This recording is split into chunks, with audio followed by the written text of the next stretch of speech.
Hiya! Okay, so, how do I want to do this?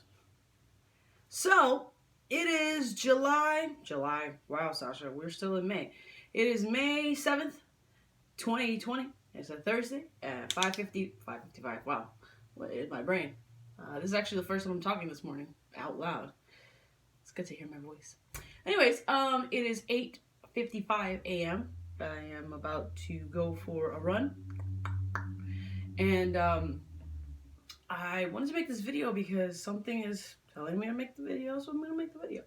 So about like a few days ago, maybe like 2-3 days ago, I deleted all of my social media apps from my phone: Instagram, Facebook, TikTok, Snapchat, and likes.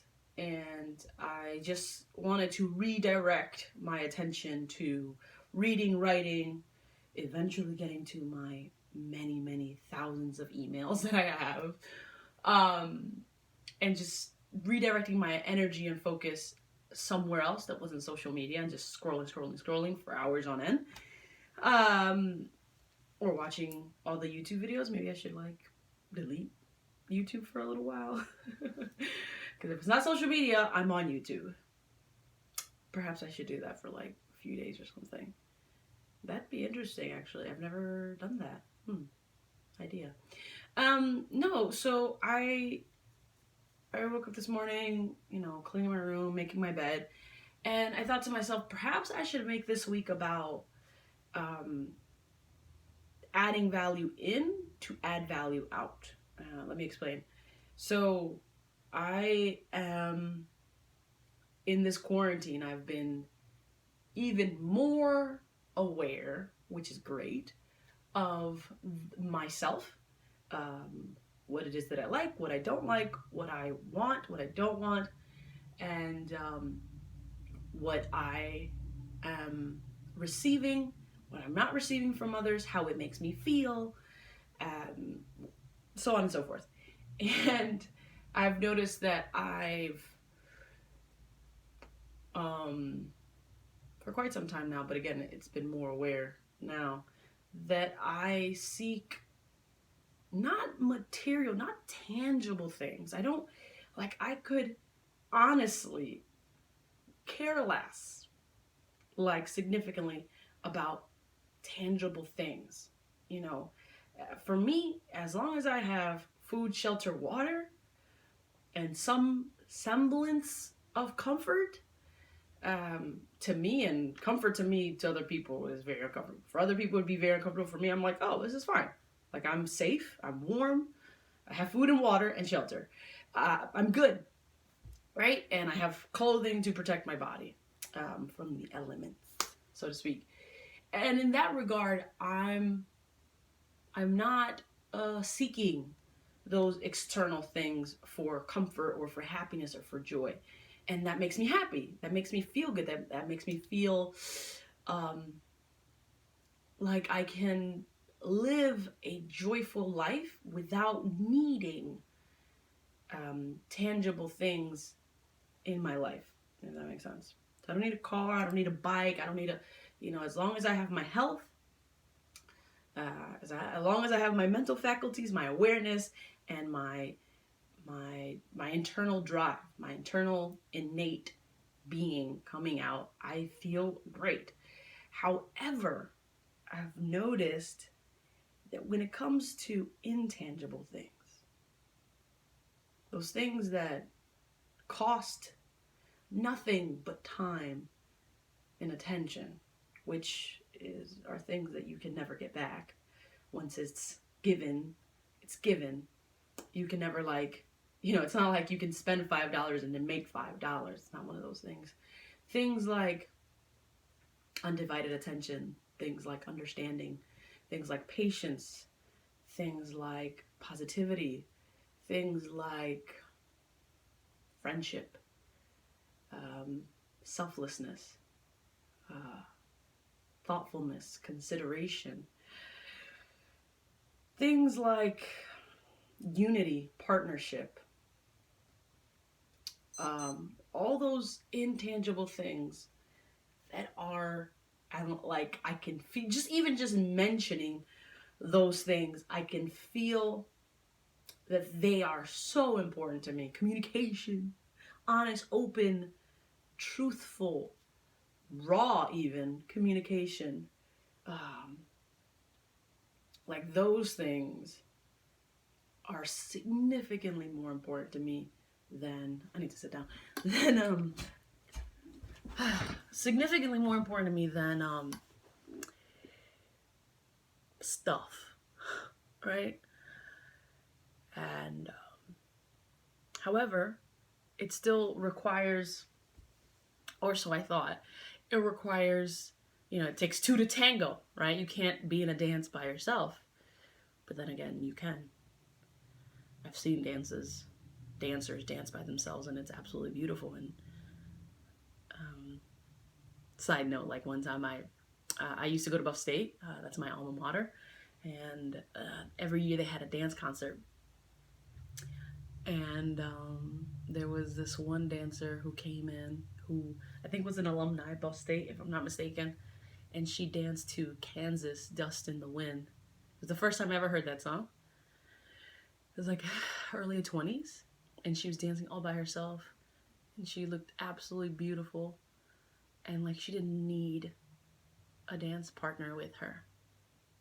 So sometimes life can be joyful and wonderful, and blissful all by yourself, without the need of other people to be there with you and give you companionship. But we are still social creatures, and some level of companionship is necessary, not for survival. No. Survival is just food, shelter, water. But not for survival, but for an enriching, flavorful, delicious, colorful, adventurous, thriving life. And as much as I feel like I can definitely survive on my own, like that, there's no question in my mind that can I survive on my own? Yes.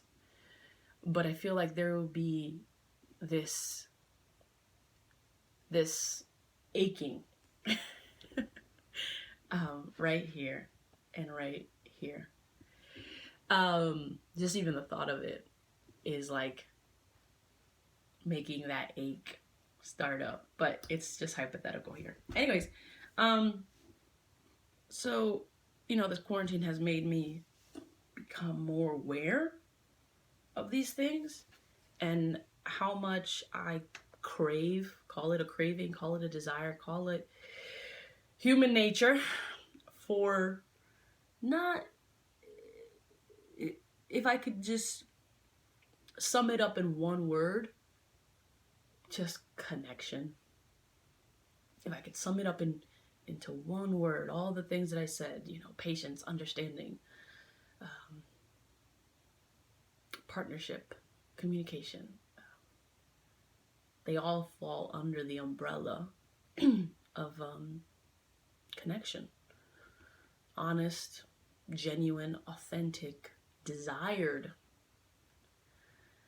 effortless, even connection. And I'm not saying that I don't get that. I'm not saying that I have never gotten that. However,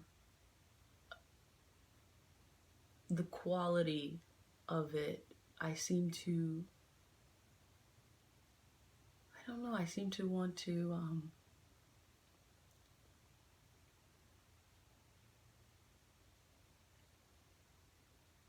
require things from other people that I'm not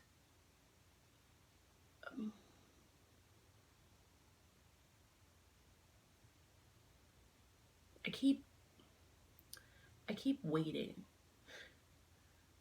and hoping and wishing and expecting for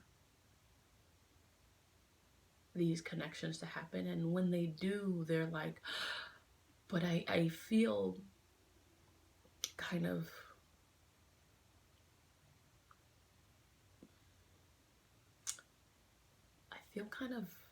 internally desperate for it. As if it only comes once in a blue moon. As if it's not my normal, because it doesn't feel like my normal.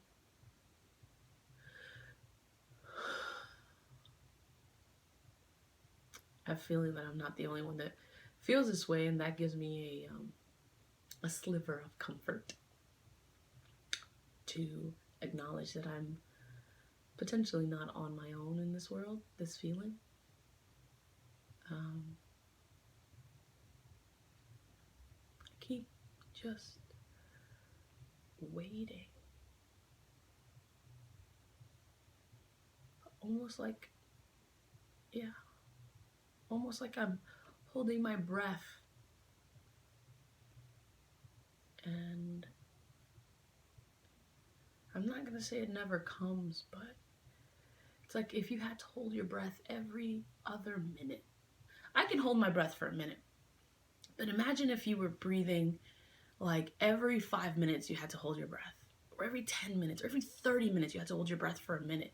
Like, that would be exhausting, and it would be your new normal. And you wonder, why can't I just keep breathing? Why do I have to hold my breath every time? For something, and the only reason I'm holding my breath is because I'm waiting for something outside of me to give me something that I strangely feel, I don't want to say entitled, but almost like, don't you know that this is what I need? God, I don't want to insult myself, and I don't want to degrade myself, so I won't do it. But it's a very dependency feeling thoughts. And yes, to some level, we as humans are dependent on each other. Like, if you think you're not dependent on other people for certain things in your life, you're mistaken.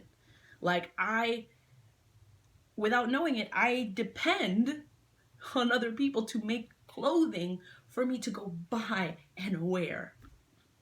I'm not making all my clothes. I am dependent on other people to make these pens so that I can write in my journal. You know, so there's levels of dependency. However, I never want to feel like I can't provide these things for myself. Like, if I had to make a pen, or clothing, I know that I can. There's no like, what? You're not just making it for me? You know what I mean? Like, I want to be able to feel that I can provide, yes, that's what it is. I can provide these things to myself, even if you aren't able to, for whatever the reason. And so that I stop looking for you to provide these things that I'm desiring. No, you can't, for whatever reason, can't make this for me, do this for me, say this for me, give this to me because it's what I would like, need, or want. Okay, then Sasha, how can you do it for yourself? And know that I can. Even if I don't know how, know that I can go find the answers and provide it for myself, but not feel like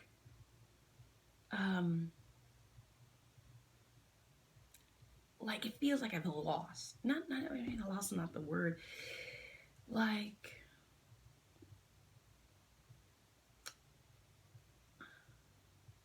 because I know, like, it's like my brain goes, I know that this person, these people are capable of providing these things. So when they don't, I get confused.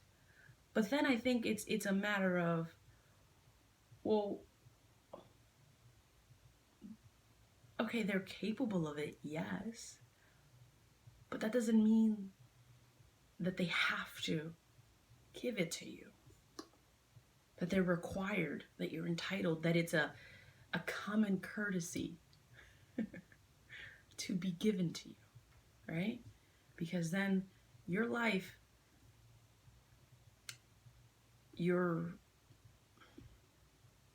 quality of life is constantly on waiting for someone else to give you something. And then when they don't, you are absolutely distraught. And what kind of a life is that? That you're distraught by the simple, and it is simple, denial coming from another human being that is then they are completely in their right to deny you verbally or non-verbally these things, you know?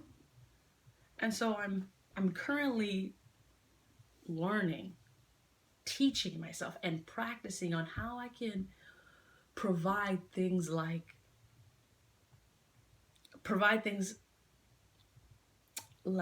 approval, of acceptance, patience, understanding, undivided attention, interest, things like connection, because I'm thinking to myself, well, I can do that to someone else. And I've recently been asking myself, but have you been doing that for yourself? You keep wanting others to do it for you and to validate you and to be interested in you and to seek you out and to check in on you and to dig deeper to get to know you and to pay attention to you and remember you. And I've been asking myself, what can you do to give those things to yourself and not be so disappointed, distraught, saddened, confused, angered when other people don't give it to me or give it to you, right? What can you do? And so I'm starting to be there for myself in ways that I would like others to be there for me. And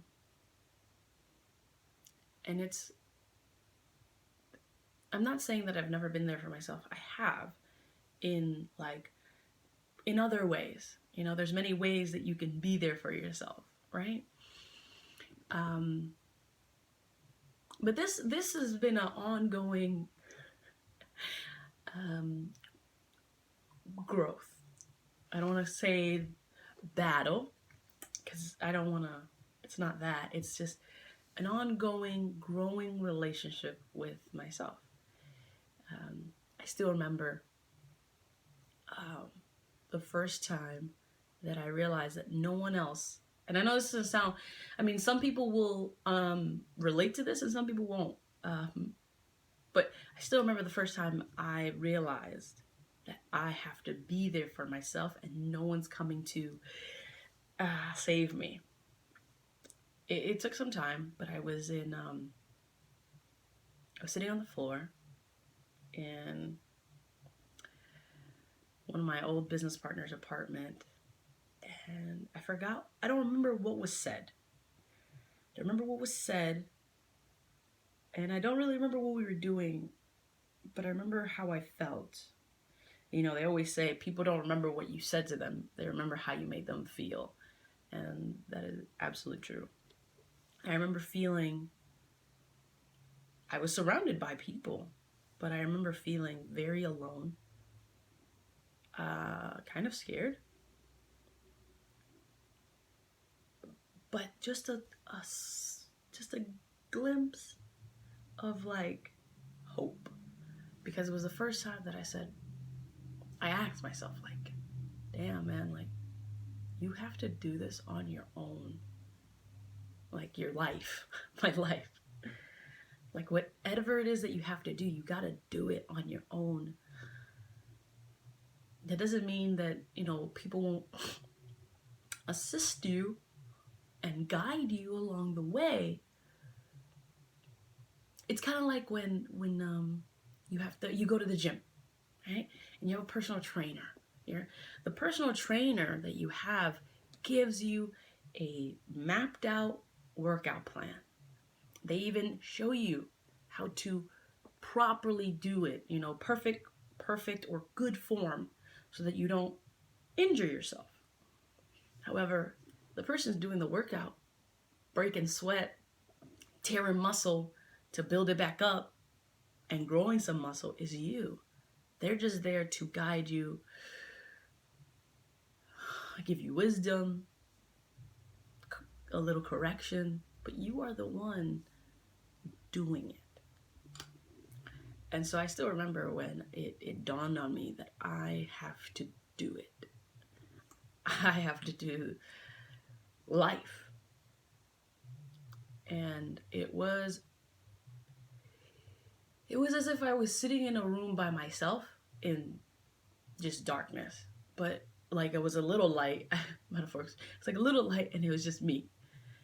And there was nobody around. And I felt very, it was unnerving. But it only lasted for a few seconds, minutes, because then I said, okay, all right. I accept it. It's gonna be me, right? It's gonna be me. I gotta do it. So then what does that look like? And that completely changed the mood in my inner state. I was like, what does that look like? What does being there for myself look like at that time? And it was at first very scary, but then super empowering, because then I started to, you know, believe in myself, that I could do it, that I was capable of doing it and doing it well. You know, I wasn't being my own enemy and putting myself down. And once I accepted it, then I began to assist my own self and guide my own self into, okay, since we're gonna do this, and we're doing this alone with outside guidance, but you're doing the work, you can do this. And I encouraged my own self, and that was wonderful at the time. But now I feel like I'm doing it again. But then it was about providing for myself, right? Then it was like I think I read about this recently. It was like my primal survival. Can you be there for yourself? Can you feed yourself? Can you take care of your body? Can you provide shelter for yourself? Like, you know, can you take care of yourself? That was the first stage. And now I have no doubt in my mind that I can take care of myself to the best of my abilities. Like, there's no doubt.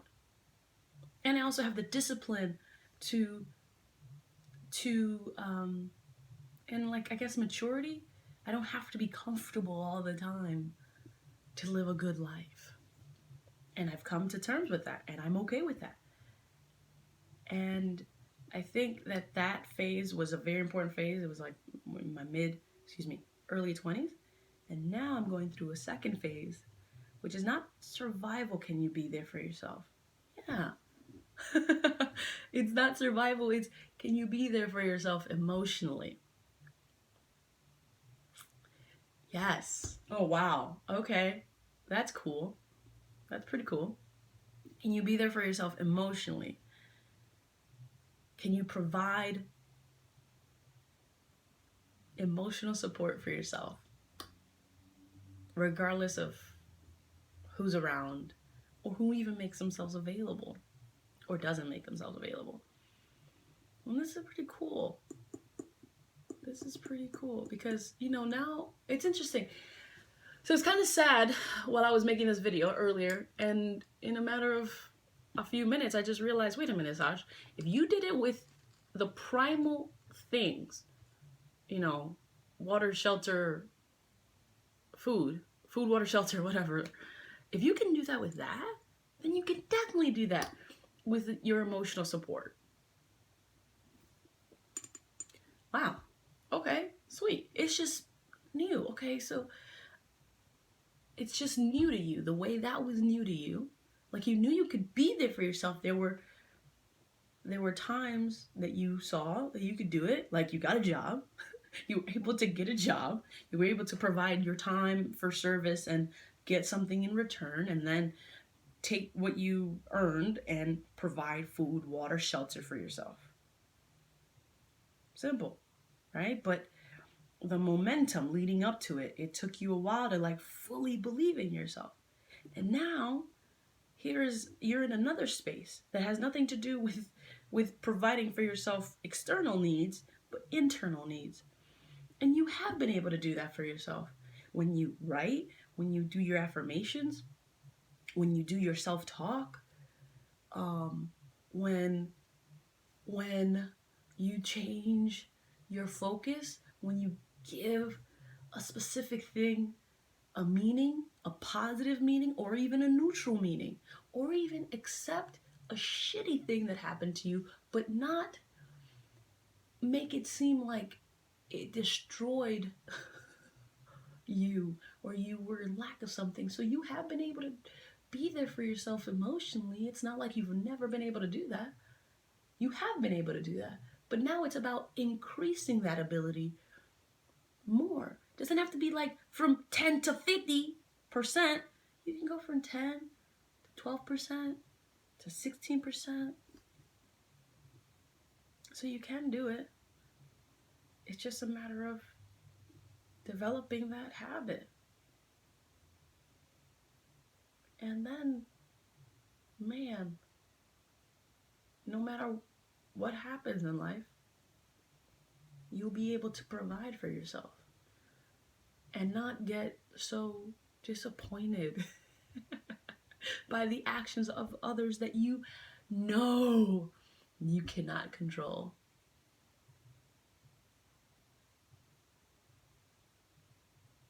But, it's always a relearning process. Man, sweet. Be patient with yourself. Give yourself grace.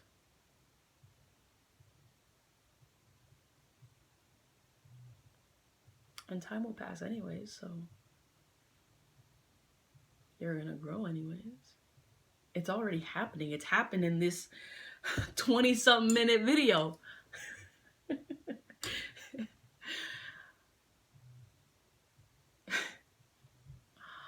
There's nothing to worry about.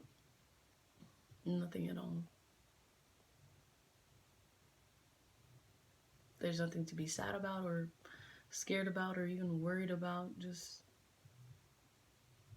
it's gonna happen because, one, you have the desire to do it, dude. You have the desire. It's not a desire. It's a burning desire. Hashtag Napoleon Hill. Hashtag Think and Grow Rich. You've had this burning desire for a long time. And you're reading, you're studying, you're practicing, you're applying. You're making it a habit. So it's a done deal. It's a done deal. Damn. I really need to do more talk out loud videos. They really help me. And hey, just so you know, like, be proud. Be proud of how far you've come. Because look at you. 29 years old, about to be sexy 30 in a few months. Hashtag Libra.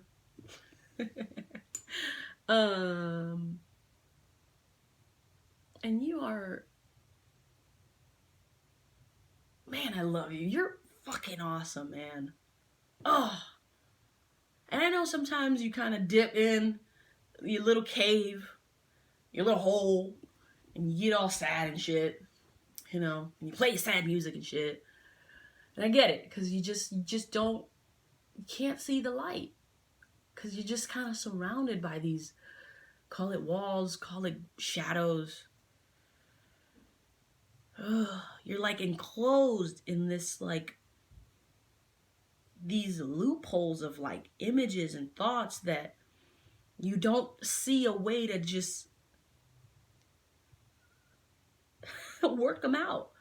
Like, it's almost, it's not hopeless, but it's just like, it's all you see is like the same heavy burdened images, and you hear the same heavy burdened thoughts, and you're like, fuck, this is what it is. But you know you don't want it, you know you don't like it, you know it's not what you want, but you don't know where the door that leads out of it is. You don't see the ladder to get out of that hole. I mean, not right away, anyways. But here you are, just talking through your stuff, and you found the ladder. You found the door that was hidden in plain sight. You saw a light that led to the outside of that tunnel. I feel like this is a constant, it's like, you know, you keep getting yourself into these holes, right? But you know, there's nothing wrong with getting in a hole or being in a dark room. There's nothing wrong with it. Sometimes it reveals things. Sometimes it's a little scary because you don't want those things to be revealed. They press on your chest and on your throat. It feels like you're being suffocated by your own self. And it's like, how is that possible? You know, it's like me against the world, right? Me against the world. Me against the world. And it's like, no, nigga, it's you against you. It's you against you every fucking day. Nobody else is in that arena but you. And this other you that you can choose to accept as you, but is not you. It's every day you get into that arena with, and you box, you grapple, you fight with yourself. It's never anyone else. And that is the misconception. You think it's other people. And we spend so much energy and time believing that it's other people that we're fighting with, when it is the actual opposite. Some of us are not aware, and some of us are aware that if we get into the arena with ourselves, we'll probably get our asses kicked. You don't want to see yourself as the enemy, so why would you think you're the enemy? It's not me. I'm the best there ever was. But it is you. It is you versus you every single day. And here's the cool part. And it took me a minute to realize that that is the best case scenario. Because a lot of us, you know, there are type A personalities out there, right? And they don't realize that them trying to control other people is just revealing how weak they are.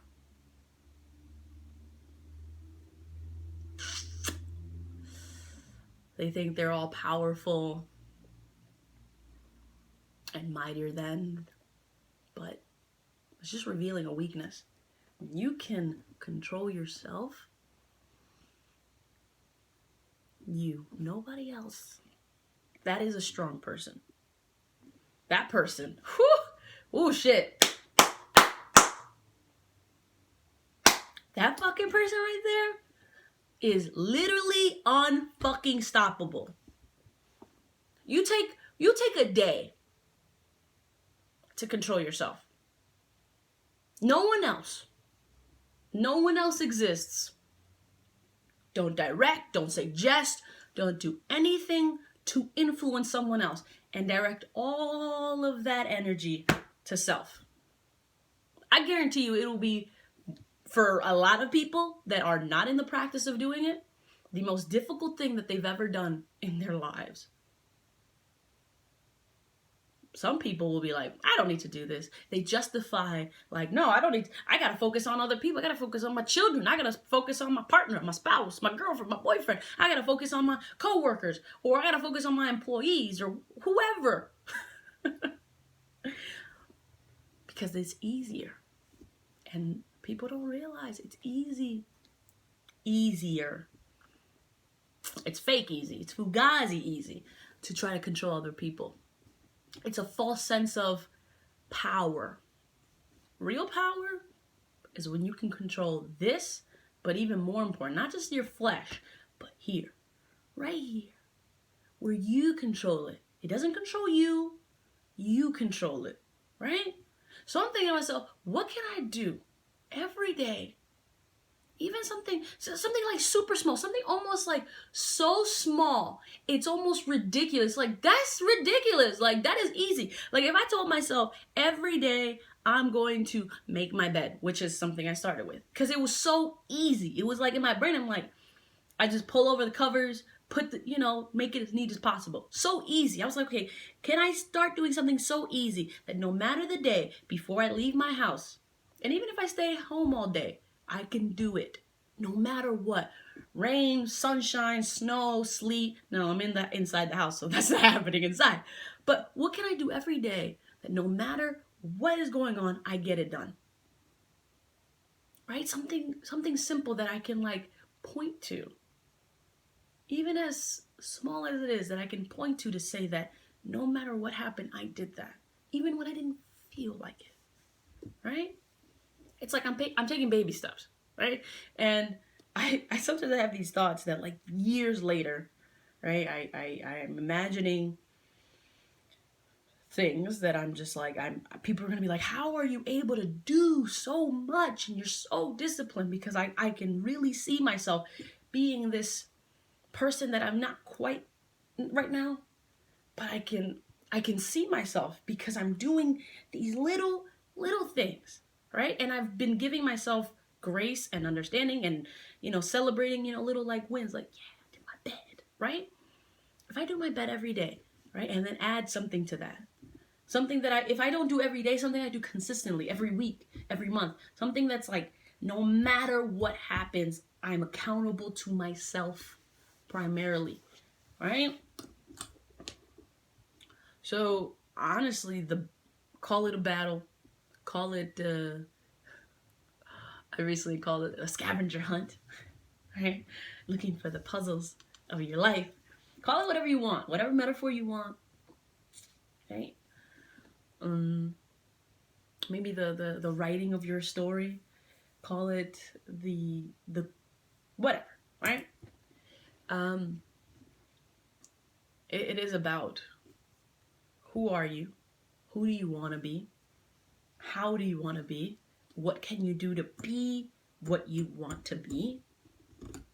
And no one else matters. Really. I mean, of course you want to be there for people and considerate and thoughtful, but that's not what I mean. I'm saying like most of your energy and focus should be on the self. Why? Not to gain things from other people, like, oh, I need validation, so I have to force you to give it to me. That's how I'm focusing on myself. No. If it requires somebody else's effort to give you something, that's not focusing on yourself.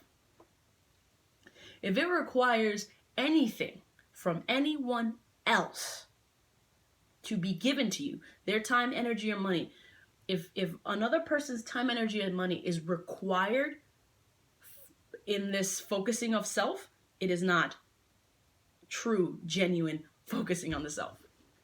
If it does require you to put in all of your time, energy, and money into the self, then that's when you're focusing on yourself. Going to take a 10-minute walk, 10-minute run, right? Reading.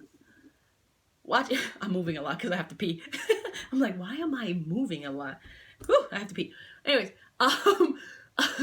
if it overshare. Anyways, if it's all you, right? If it's all you, if you do it for you, no one else, there is so much power in that. And it's taken me some time to come to that realization, you know? It's, I recently wrote that, life is like a scavenger hunt. You know, you're born into this body and the wisdom is spread out, right?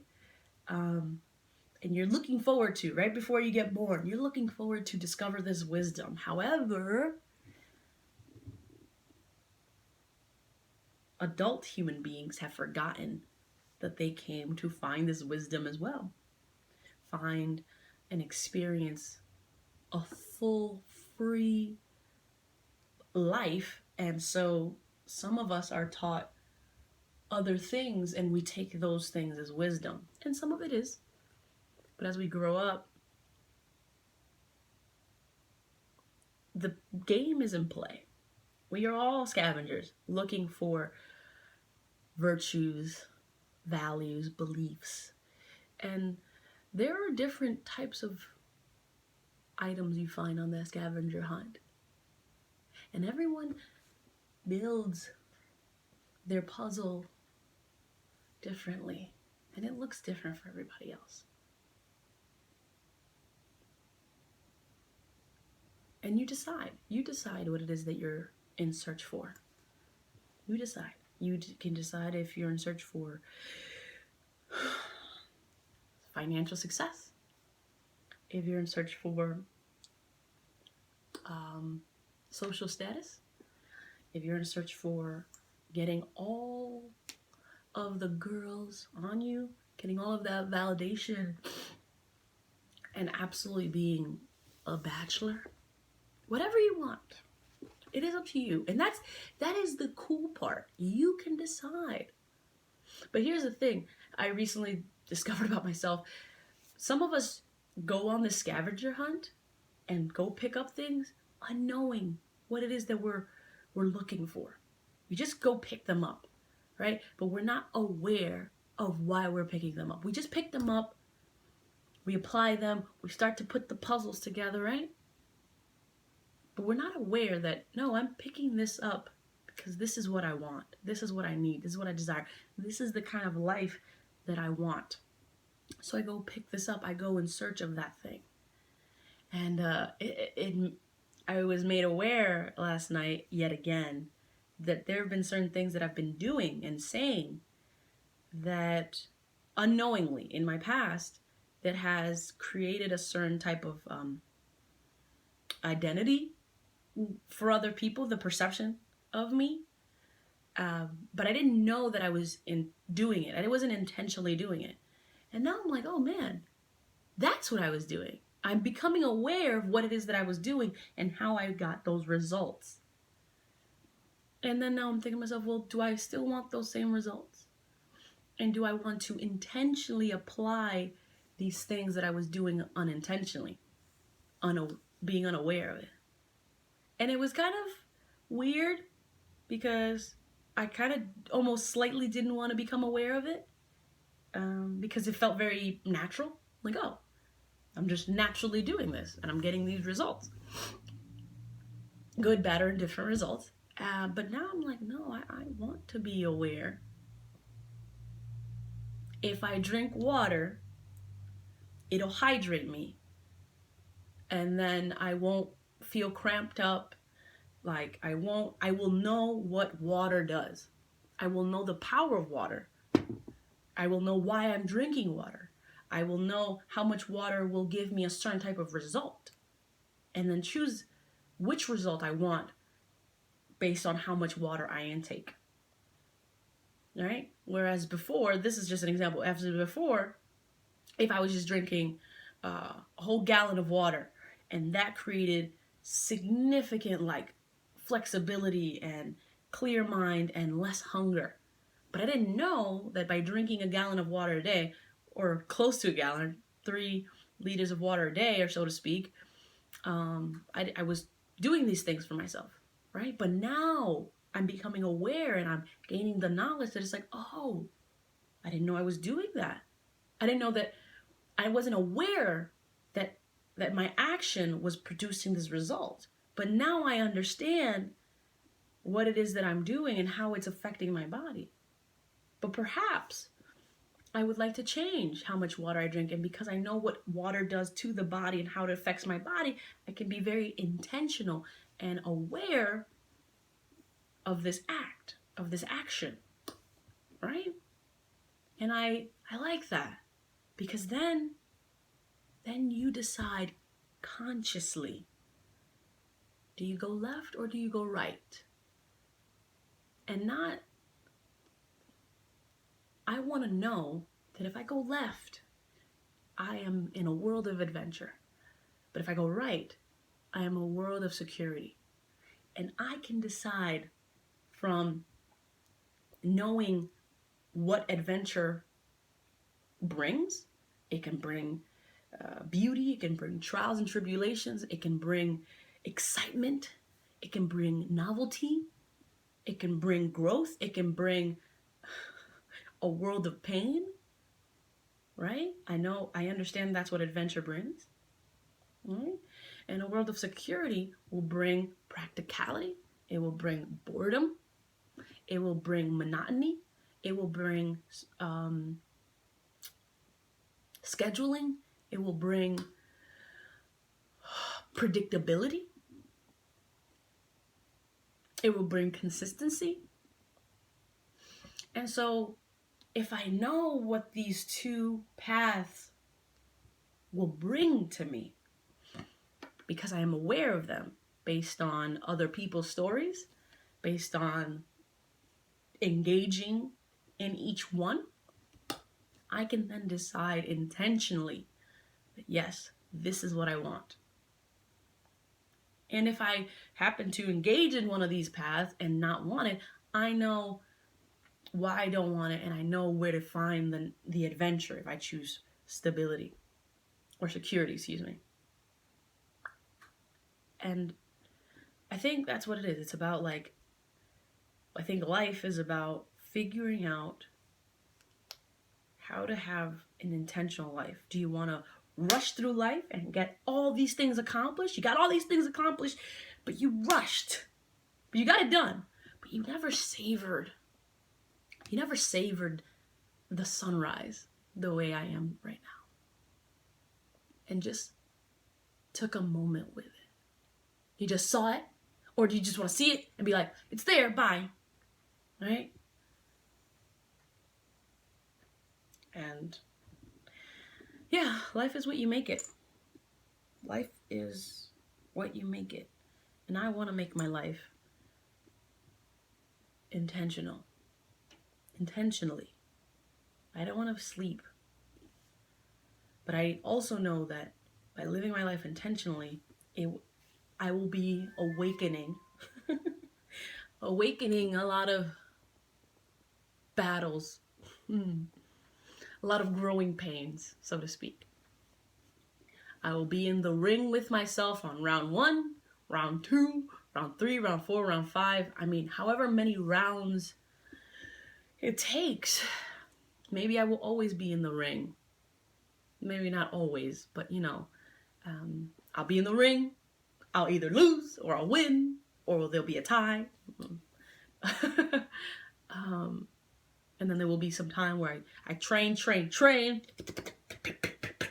Right?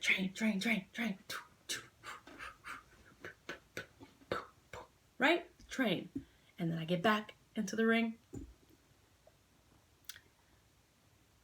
But yes, I want to live an intentional life, a very self-aware life, even if that means battling with myself and sometimes losing and feeling like I've lost. But it's all part of it, right? Because the times when I don't lose and I come on top, Super worth it. Super fucking worth it.